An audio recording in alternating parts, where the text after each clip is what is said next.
आज के समय में जो सरकार चल रही है, आज आप देखिए विद्यार्थी को आवासीय प्रमाण पत्र बनाने में पैसा लगता है। कहते जमींदार कहिए जिसके काबू में है और वो जो करता है वही करना है, जितना पैसा मांगता है पैसा दीजिए फिर आपका काम होगा। नहीं है तो सारे जो उद्योग धंधे उनके समय में लगाए गए थे वो आज के सरकार के नाइंसाफी के कारण बंद है।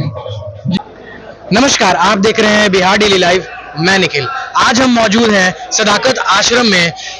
आज 137वीं जयंती समारोह श्री बाबू का मनाया जा रहा है। आइए हम लोग देखते हैं, स्टेज पे तमाम बड़े बड़े नेता भी मौजूद हैं।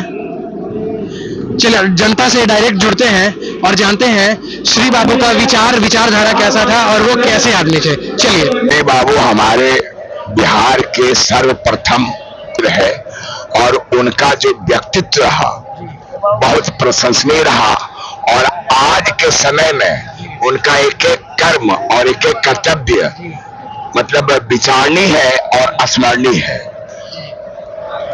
उनका जो सोच, उनकी जो उदारता थी, उनका जो भावना था, वो ही छुआछूत नहीं मानते थे। उन्होंने ही इसका निवारण किया और हर एक जात पात से उठकर, भावना से उठकर और समाज कल्याण की सीधा सोच वो रखते थे।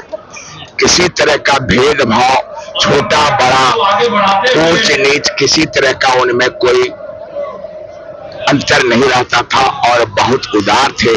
आज हम लोग सभी उनके पद चिन्ह पर अगर चले तो बिहार का पुनरुद्धार संभव है।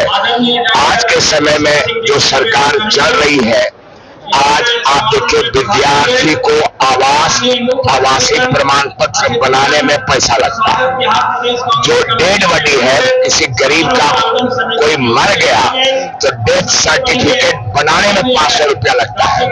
उसके बाद अगर आप किसी बड़ी पदाधिकारी से कोई शिकायत करने जाते हैं, कहीं कोई सुनने वाला नहीं है। पहले कम से कम इतना था कि लोग घूस भी लेता था, चोरा छिपा के लेता था और आज खुला दावा ठोक के लगता है कि मेरा बाप है वो। सरकारी कर्मचारी आज जनता का क्या कहते हैं जमींदार कहिए जिसके काबू में है और वो जो करता है वही करना है, जितना पैसा मांगता है पैसा दीजिए फिर आपका काम होगा।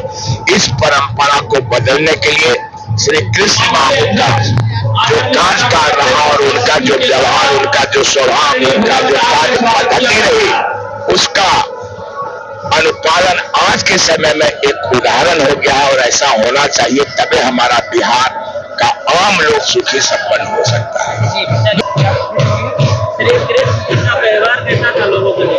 बहुत अच्छा था उनका व्यवहार और वो जात पात सबसे उठ के सभी से प्रेम की भाषा में बात करते थे और बिहार के लिए किया है उन्होंने। जमींदारी प्रथा का बंद उन्होंने ही किया और आम जन के लिए, सभी जातियों के लिए बढ़ चढ़ कर काम किया।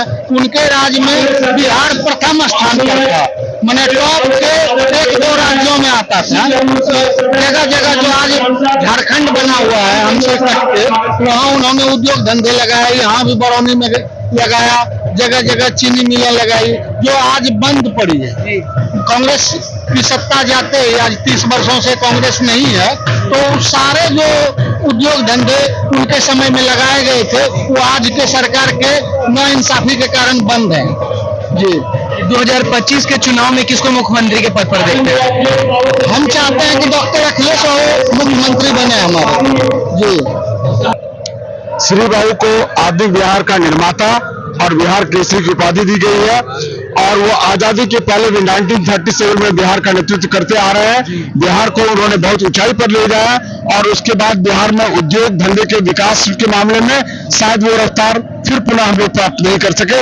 आशा करते हैं कि 2025 के चुनाव के बाद हमारे साथ जो साझा सरकार बनेगी, साझा कार्यक्रम के बाद हम बिहार में पुनः उस गति को प्राप्त कर सकेंगे। बिल्कुल, बिहार के उस पिछड़ेपन से निकालकर बिहार को आधुनिक बिहार बनाने में जो बिहार केसरी का हाथ रहा है, उनका जो योगदान रहा है, निश्चित तौर पर उनके सभी कृतित्व को देखते हुए उन्हें भारत रत्न की उपाधि दी जानी चाहिए। हम पुरजोर मांग करते हैं इसकी।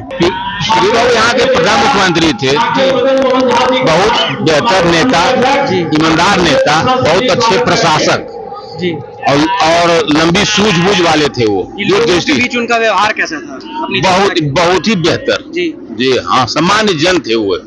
इतना बड़ा पद पर होते हुए भी सामान्य जन की तरह प्रधानमंत्री यहाँ के रहे वो, प्रधान मुख्यमंत्री भी रहे वो। जी उनके काबिलियत के चलते ही, उनके जन भावना को देखते हुए ही उनको ऐसा पद मिला और रहे, आजीवन रहे वो, कई पद पर हटाए नहीं गए। तो आखिर बेहतर आदमी ही ने लगातार पद पर रहा, मृत्यु पर्यंत रहे वो इस पद पर।